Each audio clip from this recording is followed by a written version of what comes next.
Many new Excel users make the mistake of thinking that because they have selected all the cells that they can see on screen within a column or across a row, they have selected the entire column or row. Selecting a few visible cells on screen is not the same thing as selecting entire columns or rows. To properly select a column or row, you must click the headings of the columns or rows, where the actual A, B, or C is located for columns, or the 1, 2, or 3 is located for rows. You will see the entire column or row become selected, including the column or row heading, which will become highlighted. To select a range of adjacent columns or rows, simply click and drag across the column or row headings to select them. To select non-adjacent columns or rows, just click the first column or row heading that you would like to select. Hold down the Control key on your keyboard, and then click the other column or row headings that you would like to include to select them as well. You can also select every single column and row in the entire worksheet by clicking the small box that is located at the intersection of the column and row headings. When you click it, all columns and rows will become selected. Be careful when you do this, as if you try to perform a calculation on that much data, you will probably crash your computer. However, it can be effectively used to perform small formatting tasks like changing the font or font size throughout the entire worksheet. You can adjust the width of columns to correct the display of longer cell entries. You can also adjust row height to accommodate larger fonts. To adjust the width of columns, select the columns you want to adjust, and then place your mouse cursor between the column headings, to the right of the selected column heading or column headings. The mouse pointer will turn into a double-pointed arrow with a separator line when you are in the correct position. When it looks like that, just click and drag either left or right to adjust the width of the selected column or columns. To adjust the height of rows, select the rows that you want to adjust and place your mouse pointer between the row headings, underneath the selected row heading or row headings. The mouse pointer will turn into a double-pointed arrow with a separator line when you are in the correct position. When it looks like that, just click and drag either up or down to adjust the height of the selected row or rows. You can also use the Auto Fit feature in Excel to automatically adjust the width of columns and the height of rows to fit the largest entry in each. To auto-fit the width of columns, select the columns you want to adjust and place your mouse pointer between the selected column headings to the right of the selected column heading or column headings. The mouse pointer will turn into a double-pointed arrow with a separator line when you are in the correct position. When it looks like that, just double-click that spot to automatically widen the selected columns to accommodate their largest entries.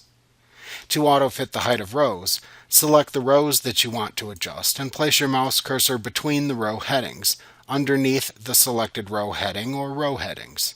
The mouse pointer will turn into a double-pointed arrow with a separator line when you are in the correct position. When it looks like that, just double-click that spot to automatically heighten the selected rows to accommodate their tallest entries. You can hide columns and rows that contain sensitive data that you need for formulas but don't necessarily want to print within a worksheet, like salary information, for example. Hiding a column or row conceals the columns or rows from display, but still uses the data that they contain for calculations. To hide columns or rows, first select the columns or rows that you want to hide. Next, click the Format button in the Cells button group on the Home tab within the ribbon. From the drop-down menu that displays, roll down to the Hide and Unhide command. Finally, click either the Hide Columns or Hide Rows command from the side menu that appears.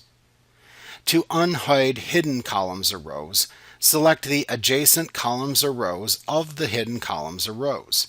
The selection that you make must completely enclose the hidden columns or hidden rows. Once you have made the appropriate selection, click the Format button in the Cells button group on the Home tab in the ribbon. From the drop-down menu that displays, roll down to the Hide and Unhide command. Finally, click either the Unhide Columns or Unhide Rows command from the side menu that appears. When you insert columns and rows in a worksheet, there are two rules that you should remember. First, the number of columns or rows that you select will be the number of columns or rows that you insert. Second, New columns will be inserted to the left of your selected columns, and new rows will be inserted above your selected rows. Be careful when you insert columns and rows to ensure that the insertion doesn't create problems for the formulas that have already been created, if any exist, in your worksheets. Formulas will most commonly adjust their cell references to accommodate the insertion, but more complex references may not be adjusted. For example, if you had a formula that was equal the sum of A1 through D1, and you inserted a new column between columns B and C, the formula would adjust to become equal sum A1 through E1. However, it always pays to double check your worksheets after inserting columns and rows to ensure that everything is working properly and still calculating the correct cell ranges. To insert new columns, select the same number of columns as the number of columns that you wish to insert. Remember that the newly inserted columns will appear to the left of your selection. Then click the Insert button in the Cells button group on the Home tab in the ribbon.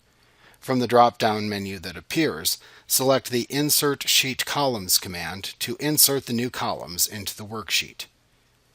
To insert new rows into the worksheet, select the same number of rows as the number of rows that you want to insert. Remember that the newly inserted rows will appear above your selection. Then click the Insert button in the Cells button group on the Home tab in the ribbon. From the drop-down menu that appears, select the Insert Sheet Rows command to insert the new rows into the worksheet. To delete columns or rows from your worksheet, first select the columns or rows that you want to delete. Next, click the Delete button that appears in the Cells button group on the Home tab in the ribbon. In the drop-down menu that appears, select either the Delete Sheet Columns or Delete Sheet Rows command as appropriate. Ensure that you don't delete columns or rows that are required for the worksheet to function. Also ensure that you don't delete just a few cells within a column or row, as that is a very easy way to really mess up formula references in a worksheet. As long as you delete entire columns or entire rows, the formulas should adjust their formula references, just as they do when you insert new columns and rows. Also remember that choosing the Delete command is not the same thing as pressing the Delete key on your keyboard. Pressing the Delete key on your keyboard actually corresponds to clicking the Clear button in the Editing group on the Home tab in the ribbon, and then choosing the Clear Contents command from the drop-down menu. This only removes the content from the selection. It does not actually remove the selection itself from the worksheet. When you choose the Delete command on only a few cells, Excel must fill in the blanks in the worksheet with information from adjacent cells either below or to the right of the cells that you selected and then deleted. This can easily ruin formula referencing in a worksheet, so be careful and double check your worksheet if you choose to delete only a few cells.